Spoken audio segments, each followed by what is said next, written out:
가지 이유로 지금 윤석열 대통령의 선고는 늦어지고 있습니다. 다음 주로 만약에 밀린다면 어떤 일이 벌어질까요? 자, 다음 주는 이재명 대표의 선거법 2심 선고가 있는 날입니다. 이 3월 26일 이때 이재명 대표의 항소심 선고가 이제 발표가 됩니다. 그 이후에 만약에 윤석열 대통령에 대한 탄핵 심판 선고가 나온다면 이건 지금까지 상황과는 전혀 다른 게임이 될 수 있는 분위기가 될 수 있는 그런 상황으로 급변할 수가 있습니다. 그래서 지금 헌재가 아직까지 지금 윤석열 대통령 선고일을 지정하지 않고 있는 상황이기 때문에 더불어민주당은 굉장히 초조할 것으로 예상이 됩니다. 실제로 민주당은 뭐 좀 뒤집어졌다, 불안해한다라는 어떤 모습들이 많이 포착이 되고 있습니다. 지난 17일 월요일에 이재명 대표가 당 지도부를 긴급하게 소집해서 윤석열 대통령 선고를 앞당길 방법이 없는지 회의를 했다고 합니다. 또 최근 암살 위험설의 공개 활동도 자제해왔던 이재명 대표가 직접 광주를 찾아서 또 압박에 나서기도 했었고요. 법사위원들은 헌재를 직접 방문해서 전방위적으로 지금 압박에 나서고 있는 모습을 보여주고 있습니다. 그 모습 한번 보고 와서 이야기를 이어가겠습니다. 한 1분이라도 이 혼란과 위기를 극복할 수 있다면 줄여야 헌법재판소가 이 혼란을 최대한 신속하게 종결지어 군사 반란, 친위 군사 쿠데타에 대한 책임을 묻도록 저희 민주당도 죽을 힘을 다하도록 하겠습니다. 신속한 파면 결정을 해야 합니다. 헌법재판소에 명운을 걸고 신속한 파면 선고를 해야 합니다. 신속한 선고기일 지정 신청, 사무처장의 국회 출석 요구 등 다양한 방식들을 피청구인 윤석열에 대한 최종 심판이 지연되고 있어 국민 불안과 분열이 가중되고 있습니다. 조속한 파면으로 국민 불안을 해소해 주시길 청원드립니다. 자, 지금부터는 이틀 전 이재명 대표가 긴급하게 지도부를 불렀던 그 회의 소집 내용을 자세하게 짚어드리겠습니다. 자, 최지한 앵커. 갑자기 지도부를 소집한 걸 보면 이 대표도 좀 불안하긴 한 것 같아요. 뭐 그런 해석들이 일각에서는 나오고 있습니다. 왜냐하면 이틀 전 말씀드린 것처럼 민주당 최고위원에게 직접 들어보니까 갑자기 이재명 대표가 연락을 해서 지도부 최고위원들에게 서울 모처의 식당으로 오라고 했다고 합니다. 저녁 식사를 좀 하자고 번개 모임을 제안을 했다는 거죠. 그러면서 이 모임 자리에서 이런 얘기들 나왔다고 합니다. 한 돌아다니는 지라시를 보면 모 재판관이 탄핵소추의 절차상 하자를 지적하고 있다던데 라고 하니까 이재명 대표가 이 정도로 선고가 늦어지는 건 문제다. 앞으로 어떻게 해야 되겠느냐 이런 취지의 말을 했다고 중앙일보가 오늘 오전 보도했습니다. 관련해서 이 자리에 참석했던 다른 최고위원의 얘기도 들어보니까요. 긴급하게 이재명 대표가 소집한 것은 맞다. 그러면서 선고 일자가 계속 미뤄지는 거에 대한 걱정은 지금 지도부뿐만이 아니라 국민 모두에게 있기 때문에 이 부분에 대해서 왜 늦어지고 있는 건지 파악되는 것들이 있냐, 취재되는 것들이 있냐 이런 부분들을 물어보고 점검하는 시간을 가졌다 이런 얘기를 하더라고요. 그래서인지 이재명 대표 어제 오전 그러니까 저녁 회동이 있은 그 다음 날이죠. 어제 오전 SNS에 헌재를 향해서 윤석열 대통령 신속히 파면하라 이런 촉구 메시지를 냈습니다. 이 대표가 직접 파면 선고를 서두르라 이렇게 요청하는 메시지 낸 거 좀 이례적이고 최초였긴 합니다. 황교안 대변인 어떻게 해석해야 됩니까? 사실 지금 저는 6표가 안 모이는 경우가 아니라고 하면 이렇게까지 선고가 미뤄질 이유가 단 하나도 없다라고 생각합니다. 지금도 선고가 소위 지연이 되면서 과거보다 좀 길어지면서 좀 아전인수격 해석이 난무하고 오히려 사회 혼란이 가중되고 있지 않습니까? 그런데 굳이 실익이 있을지 없을지도 모를 만장일치를 도출하기 위해서 시간을 지연한다? 합리적인 주장은 아니라고 생각을 하고요. 그러니까 민주당도 원래 그렇게 주장을 하다가 이제 와서는 논리가 막히니까 왜 이러지? 라는 의심이 싹트기 시작한 것 같습니다. 그래서 갑자기 지도부가 길거리로 나가서 뭔가 파면을 외치고 시국선언을 외치고 이제 오늘 오후에는 비상의총까지 한다라고 하지 않습니까? 그래서 이런 여러 정황들을 봤을 때 민주당에서도 그런 위기감을 느끼고 있다. 6표를 모으지 못하고 있다는 것을 저는 인지하기 시작했다라고 생각을 하고요. 또한 두 번째 근거가 지금 마은혁 재판관에 대해서 다시 집착을 하고 있습니다. 계속 마은혁 재판관 임명하지 않으면 또 최후 통첩이라는 워딩까지 써가면서 탄핵 압박을 하고 있는데 이런 것 또한 마은혁 재판관이 포함되지 않으면 6표를 모으지 못한다라는 민주당의 어떤 그런 불안감에 대한 반로라고 생각을 하거든요. 네. 이 변호사님, 지금 이 17일 지도부가 긴급 만찬을 가졌다고 한 그 날짜, 사실 17일 오전에는 최고위원 회의도 있고 이전에 사전 비공개 최고위원 회의도 있잖아요.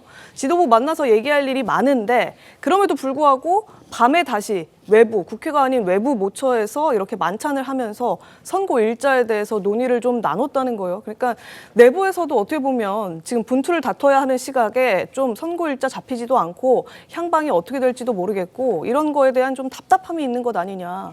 마음이 급하죠. 왜냐하면 그날 사람이 돌아가셨습니다. 광주에서 탄핵 촉구 피켓 시위를 하다가 60대 남성분께서 쓰러져서 사망을 하셨고 어제는 또 이제 지금까지 야당 의원들과 시민사회 단체에서 단식을 이어가고 있는데 단식 농성이 10일이 지나가면서 어제는 119에 실려가시는 의원들이 생겼습니다. 어제 눈까지 왔는데 시민들은 광장에 나와서 탄핵을 요구를 하고 목소리를 높이고 있습니다. 더구나 지금 이 탄핵이 계엄 이후의 탄핵까지 이 국면이 계속 이어지면서 나라가 너무나 힘들어졌습니다. 이런 상황에서 어쨌든 결과가 신속하게 나와야 되는 거고요. 지금 이제 사람의 목숨이 달린 이런 상황까지 오게 되니까 당대표 입장에서는 탄핵을 촉구하고 뭔가 비상의총을 할 수밖에 없는 상황이었다 이렇게 생각을 합니다. 혹시나 내부적으로 뭐 기각이나 각하 가능성이 점점 더 커지기 때문에 그 부분을 염려했다 이렇게 보는 시각도 있던데 여러 가지 고민을 하고 있을 것 네. 같습니다. 네. 그런 가능성에 대해서도 여러 고민들이 있을 것이다. 있을 것 같습니다. 네. 알겠습니다. 예, 지도부가 지금 또 그런 생각을 네. 한다는 건 또 상황이 좀 변하고 있다 이런 증빙이 될 수도 있겠네요. 예. 뭐 이준 변호사께서는 일단 뭐 이재명 대표가 자신의 재판 걱정보다는 나라 걱정, 국민 걱정 때문에 다급해하고 있다 이런 취지로 말씀해 주셨는데 뭐 일각에서는 이재명 대표의 다음 주 선거법 20선고 때문에 그거보다는 어떻게든 좀 빨리 하고자 하는 그런 바람 때문에 좀 다급해한다는 지적도 함께 나오고 있는 게 사실입니다. 달력 함께 더 보겠습니다. 17일 월요일 날 이재명 대표가 긴급 지도부를 소집했고 그리고 당초 18일 그리고 오늘 정도까지에는 통보가 있을 것이다라는 전망이 좀 나왔었죠. 그래서 20일 혹은 21일 내일 선고가 있을 수 있다라는 전망도 함께 같이 나왔었는데 일단 어제는 통지가 없었고요. 오늘도 아직까지는 통지가 없습니다. 통상적으로 한 10시쯤 통지가 됐던 과거 사례들을 비춰봤을 때 오늘도 한 10시 전후로 통지가 없다면 물론 오후까지 기다려 볼 필요는 있겠습니다만 이번 주에 선고가 없을 수도 있고 그렇게 되면은 윤 대통령의 선고가 다음 주로 가게 되고 26일 이재명 대표의 항소심 선고와 겹치거나 아니면은 늦어질 수 있다. 그렇게 되면 이제 이재명 대표 입장에서는 자신의 어떤 그 범죄 혐의에 대한 선고가 지난번처럼 선고권이 박탈되는 형이 유지된다면 그게 정말 이재명 대표 입장에서는 최악의 경우가 아닌가 그런 전망들, 해석들 사실 많이들 하지 않습니까? 어떻게 보십니까?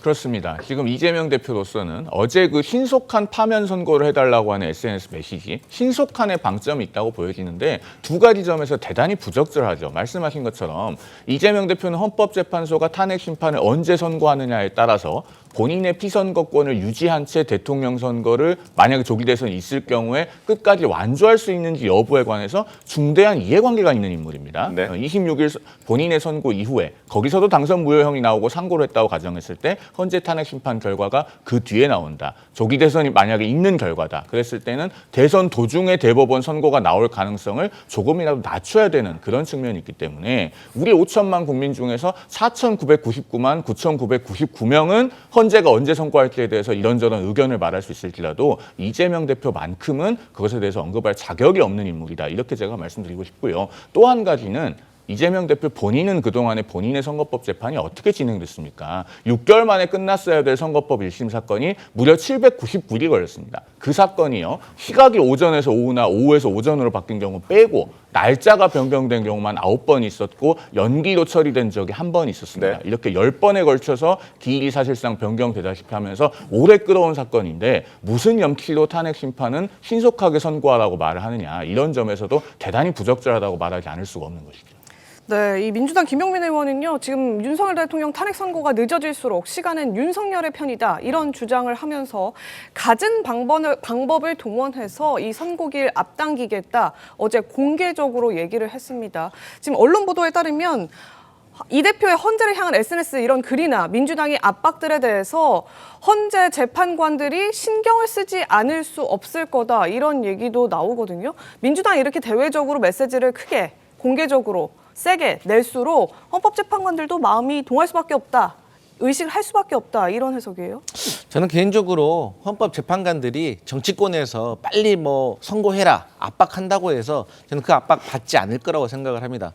그리고 마치 지금 민주당만 네. 헌법재판관들에게 선고 빨리 하세요라고 지금 압박하는 것처럼 느껴지고 있는데 전혀 그렇지 않습니다. 아니 국민의힘 현역 의원은 뭐라고 했습니까? 헌법재판소 부셔야 된다고 했습니다. 그런데 어떻게 마치 민주당만 헌법재판관들에 대해서 압박을 넣는 것처럼 주장하는 여권의 태도는 잘못됐다고 제가 말씀드리고 싶고요. 어쨌든 간에 이재명 대표가 지금 뭐 초조해야 한다? 이재명 대표가 초조한 거는 본인의 항소심과 상관이 없이 네. 지금의 국민 건강권 때문에 염려하는 면이 아주 크다고 봅니다. 지금 국민들이 주말마다 집회 나와가지고 한쪽에서는 빨리 뭐 기각하라, 한쪽에서는 인용하라, 이게 지금 몇 개월째 이어지고 있는 거 아니겠습니까? 그래서 이런 파국을 빨리 끝내야 되는 상황이기 때문에 네. 민주당에서는 빨리 선고를 하라고 하는 것이고, 사실 저는 국민의힘의 지도부가 오히려 윤석열 대통령의 탄핵 인용을 직감하고 있는 것 같습니다. 그 시그널이 국민의힘 지도부는 지금 장외 집회 안 나가고 현역 의원들의 개인 행동이라고 선 긋고 있잖아요.